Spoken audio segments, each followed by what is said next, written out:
Bapak Ibu serta hadirin yang kami hormati, selanjutnya marilah kita dengarkan bersama pidato dalam rangka Dies Natalis ke-13 Fakultas Teknologi Pertanian Universitas Andalas yang akan disampaikan secara virtual oleh Ketua Dewan Perwakilan Rakyat Republik Indonesia kepada Ibu Dr. Honoris Causa Puan Maharani. Disilahkan.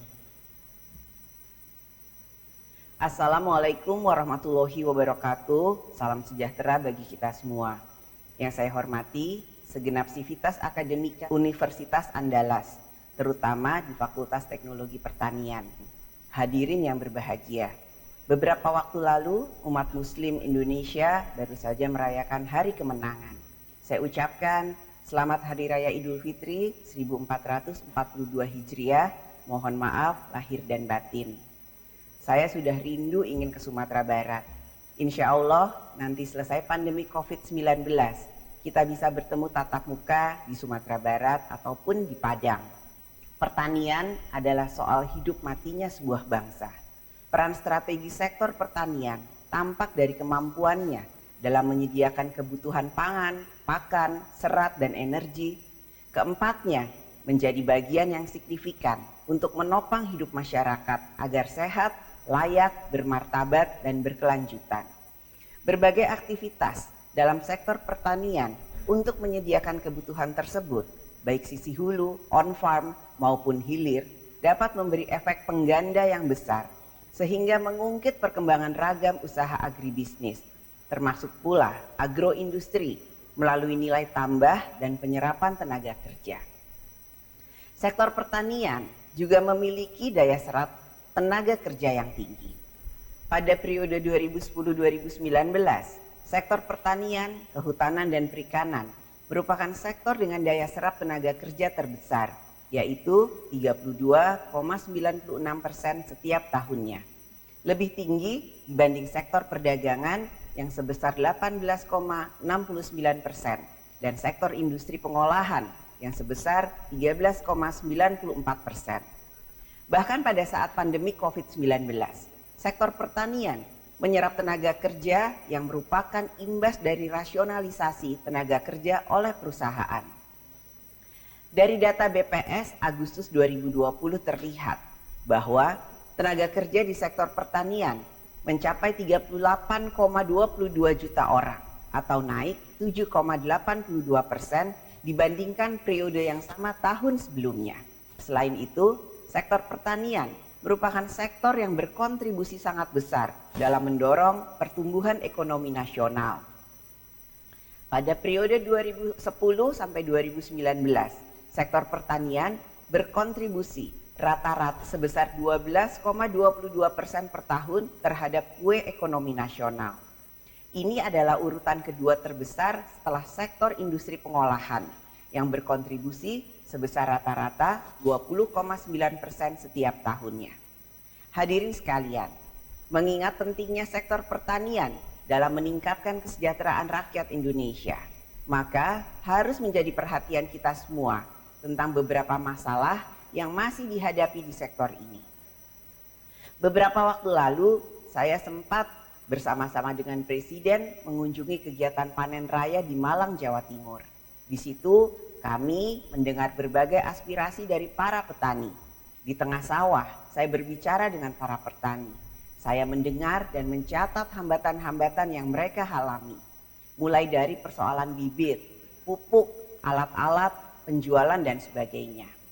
DPR RI juga secara konsisten menyerap aspirasi petani di berbagai daerah, yang kemudian kami perjuangkan dalam berbagai rapat kerja dengan pemerintah di gedung DPR RI.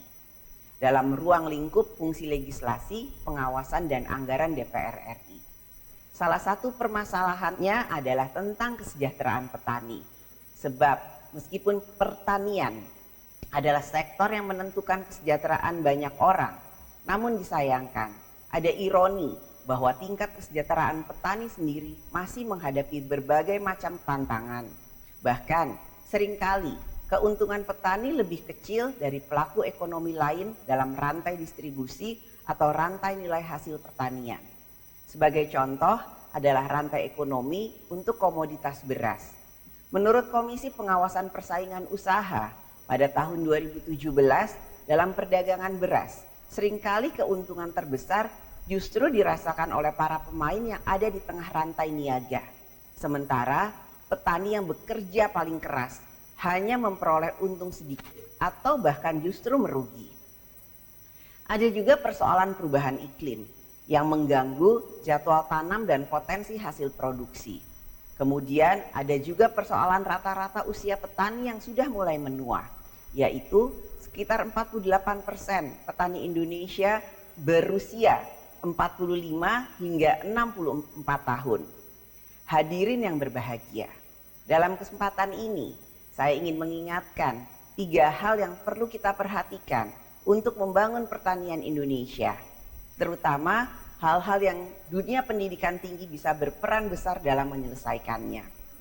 Perihal pertama tentang agritech yang sebenarnya telah diterapkan dan dikembangkan oleh berbagai pihak, namun lebih banyak membidik sisi budidaya atau on-farm. Memang agritech berperan penting pada on-farm, namun kita tidak boleh melupakan perkembangan agritech sisi off-farm. Tata kelola agritech Indonesia harus dikembangkan secara holistik, yang berkembang seimbang antara produk oriented dan consumer oriented.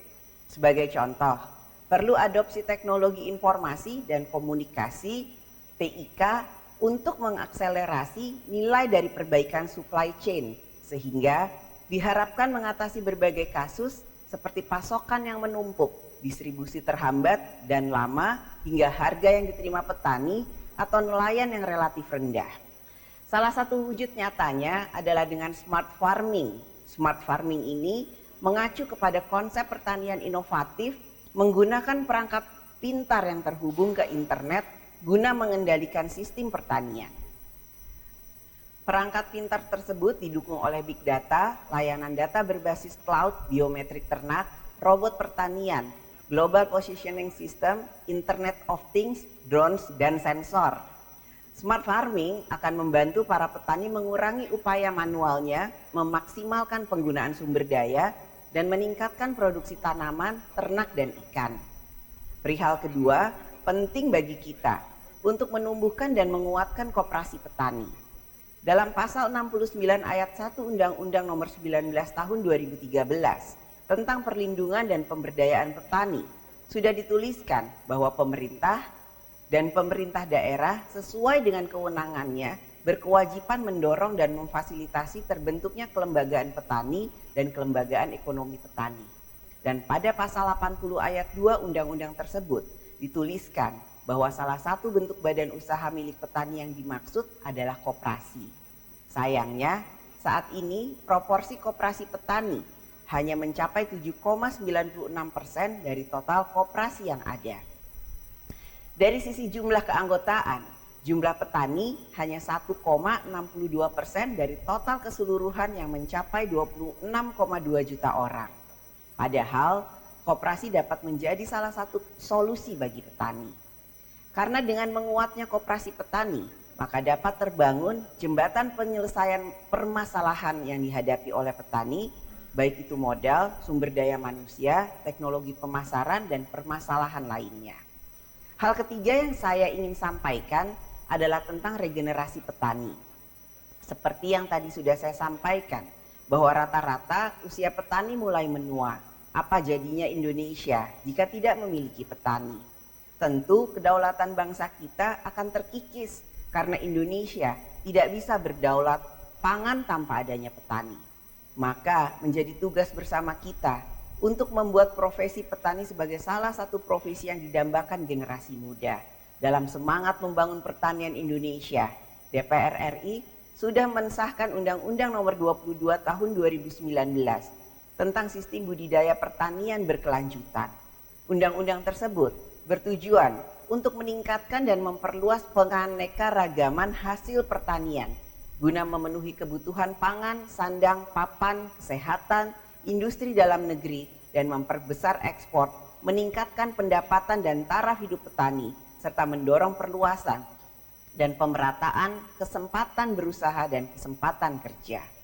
Selain itu, undang-undang ini kita juga berupaya untuk memberikan paradigma baru dalam pengelolaan pertanian yang mengintegrasikan 4 elemen, yaitu aspek lingkungan, sosial, budaya, dan ekonomi, sehingga manfaat pertanian dapat dinikmati dalam waktu yang lama. Sistem budidaya pertanian berkelanjutan dilakukan dengan memperhatikan daya dukung ekosistem, mitigasi dan adaptasi perubahan iklim, serta kelestarian lingkungan guna mewujudkan sistem pertanian yang maju, efisien, tangguh dan berkelanjutan.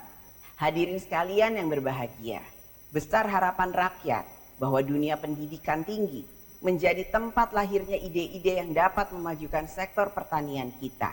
Karena itu, universitas adalah lahan suburnya research and development atau penelitian dan pengembangan. Di negara-negara maju lainnya, ada konektivitas antara penelitian di universitas dengan aplikasinya di lapangan atau sektor industri. Jika kita mau mengatakan Indonesia sebagai negara maju, maka sudah seharusnya universitas-universitas seperti Universitas Andalas didukung menjadi andalan bangsa sebagai tempat putra-putri terbaik bangsa, melahirkan ide-ide terbaik untuk menyelesaikan persoalan bangsa. Saya ucapkan selamat Disnatalis ke-13 kepada Fakultas Teknologi Pertanian Universitas Andalas. Terima kasih. Wassalamualaikum warahmatullahi wabarakatuh.